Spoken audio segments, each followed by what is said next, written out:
Hey you guys, it's Kayla and I'm back with a different kind of video today. Clearly because I'm actually on camera. This is a format I've never tried before and I don't know if anybody's gonna watch it or even like it. But nevertheless, this is a video that I really wanted to do, so bear with me. I recently watched the Filipino GL Chasing Sunsets and boy, did it hit home in more ways than one. I was so struck by the sensitive content of this series that I have not been able to get it off my mind. And what do I do when I can't get something off my mind? Make a video about it. So this is gonna be part review, part reaction, part life story. I'm gonna try not to get too personal because I'm not ready for that. But this will be a fairly personal video for me, seeing as I'm a Filipino American WLW who strongly believes that there is a need for more GL. We have to compete with the boys, you know? But enough exposition, let's get into it. So Chasing Sunsets is about this girl named Laura who struggles with severe mental health issues. I'm not certain whether these issues were triggered by just the grueling, demanding college setting or if they're hereditary. I personally, as a viewer, couldn't determine that. But the point is, she struggles a lot with her mental health and it only worsens when she experiences a sudden tragic loss. She's hearing voices, she's seeing things, she's extremely depressed, and she's having these urges to harm herself. We do learn early on that she takes medication, so this is something that she's been trying to get help for. But as the series progresses, even just to the first episode in, we see that she is still having a super difficult time. And so she decides to take this trip to the beach with her boyfriend. We'll talk about him later. This is where she meets Farah, who is the owner of the campsite. The two become inseparable in the span of just a couple days, and Laura is informed that she has to extend her stay due to COVID-19. Now, Farah has her own issues she's dealing with, mostly having to do with a daughter she has that usually lives with her. This, however, is a rare occasion where the daughter is staying for the summer with her biological father, who,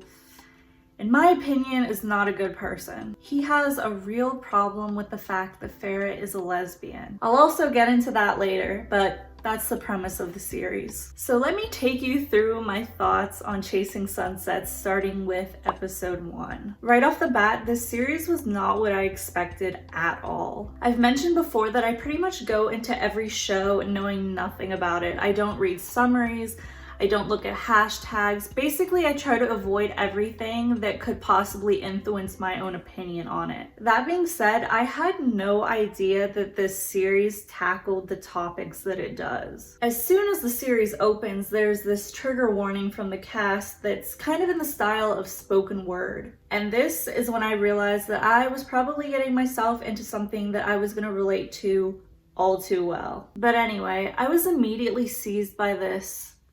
I don't know how to describe it. It felt familiar, but also nostalgic, hearing the playful dialogue between Farah and her employee, Cheche. It strangely felt like home, which I'm gonna elaborate on right now. After I graduated college in 2018, I moved away to a different state where part of my family lives. And when I moved away, I left the Filipino association that I was a part of and for many years performed for. So naturally, I had to let go of the stage in my life that I'd become so attached to. Going into the center every weekend, hearing everyone bantering in Tagalog with each other, everyone bringing a dish for the potluck lunch. I knew that by leaving, I was leaving those comforts. And so despite the fact that I often felt as though I was othered for not looking as ethnically Filipino, and also for not conforming to a mostly heteronormative space, it still felt like a loss that I had to mourn. So what I'm trying to say is hearing Farah and Cheche converse in that way with each other really made me miss being around other Filipinos, especially the girls who I grew to consider like my sisters. Now moving on from that, something that I really related to were Farah's constant mood swings. She has one of these bouts when she's sitting at the bonfire with her boyfriend. Let's take a look at it.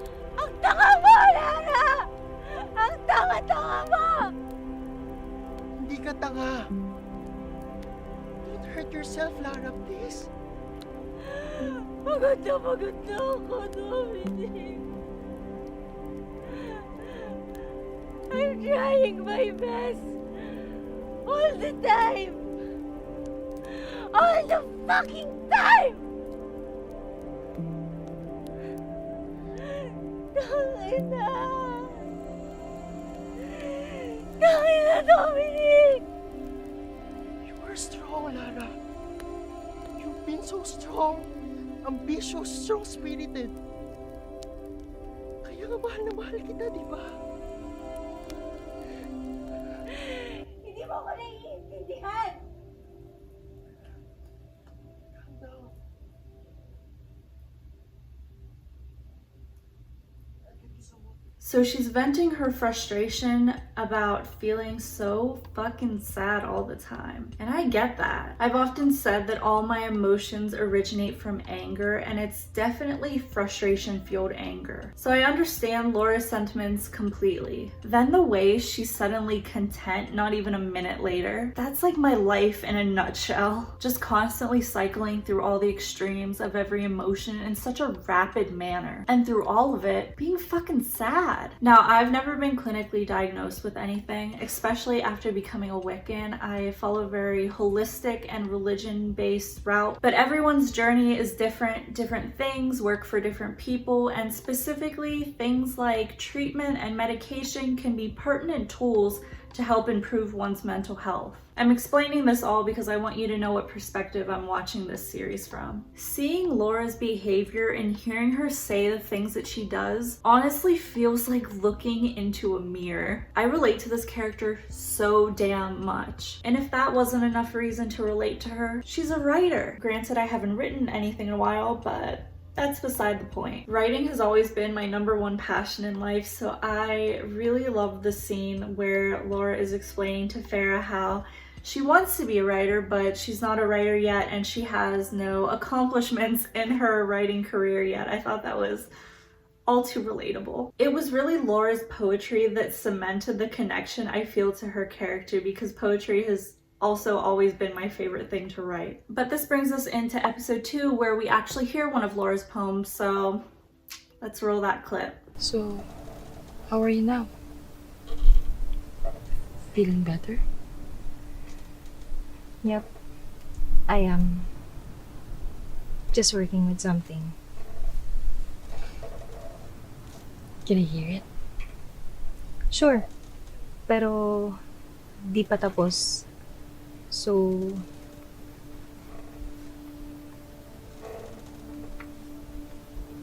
what if your world will never collide in mine? Will the universe give us a chance? If your choices are made to be for you only, will I ever have patience to wait until you do?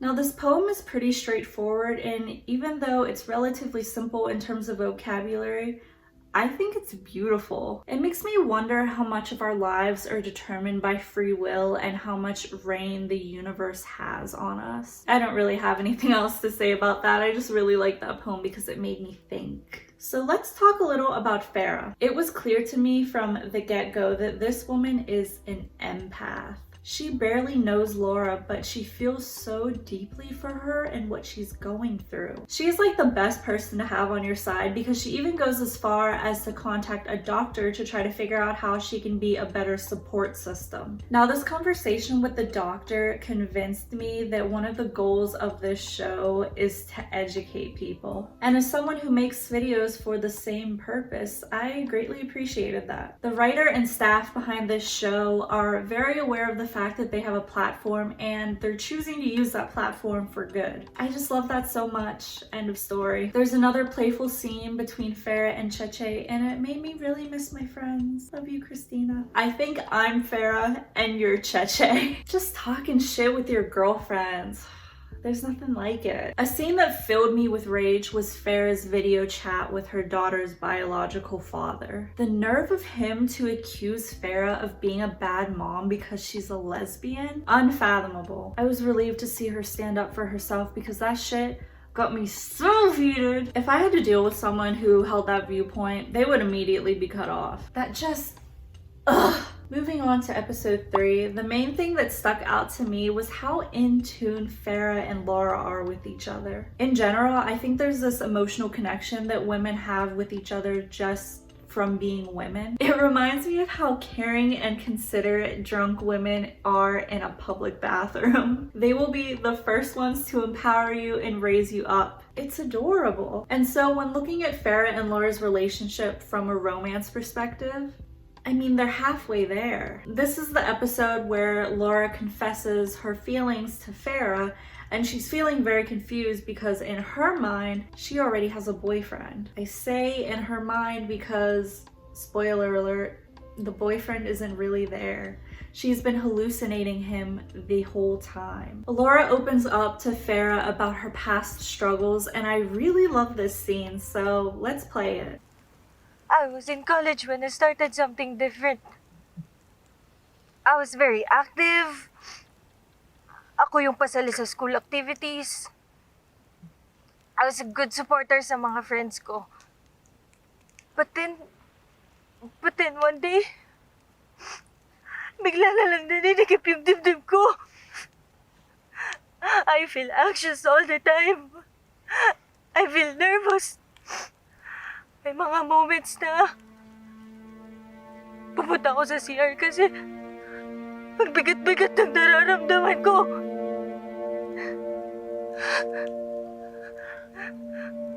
Umiiyak lang ako. Iniiyak ko lahat. Pero hindi ko alam kung bakit. Basta iyak lang ako ng iyak.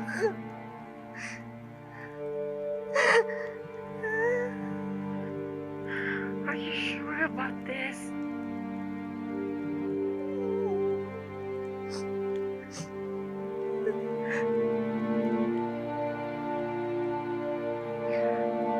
Tatakot ako araw-araw. I started to shut myself. Ayoko sa tao. Ayoko nang magulo. Ayoko nang maingay. Pala, now all I ever wanted is to hurt myself. Tama na lang. Tama na. But here's the worst part. I started hearing things. Mga boses.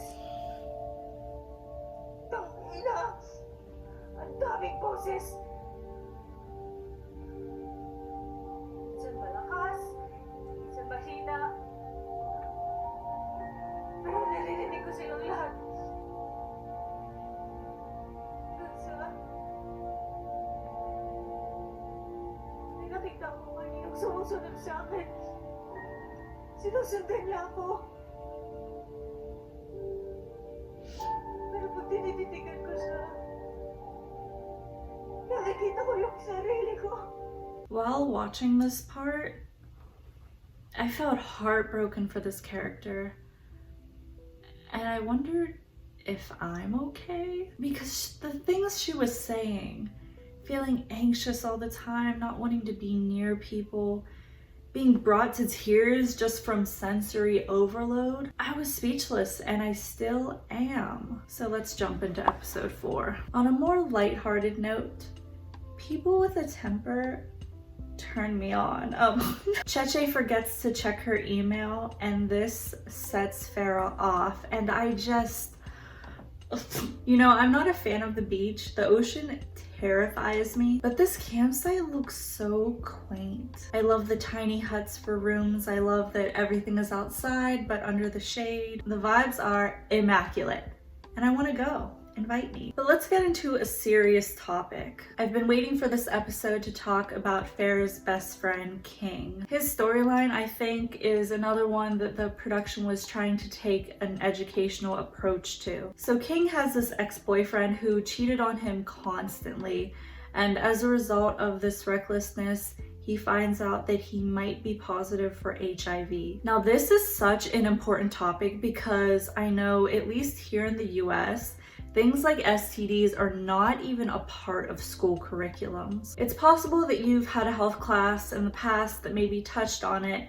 but there is no widespread push for awareness in schools. Add on to that the fact that health classes are typically not gay friendly, and you have some problems. You get people being more susceptible to health risks due to a lack of education. And you get this stigma that diseases like AIDS are the gay disease. And so the bottom line is, I'm glad that this series is tackling HIV and the LGBTQ+ community. I do wish there was more exploration of King's character though, maybe in a season 2. So episode 5, the last one. Let's talk about the first part. Farrah video chats with one of Laura's friends, and this is how she finds out how her boyfriend died and the impact that that had on her. Like I said, I don't want to get too personal, but I will say that losing someone that you love or look up to as a role model changes you forever. You're not the same person anymore, and that's not necessarily a bad thing. You have the potential to become a very bitter and jaded person who just wants someone to blame. In that same way, you also have the potential to become a more sympathetic and driven person who stands for a cause. And believe me, you can be all of those things at once. It just depends on the day. You never really stop mourning, you just stop letting people know that you're hurting. I think Laura's way of fitting in with the rest of society and coping with the loss of her boyfriend was by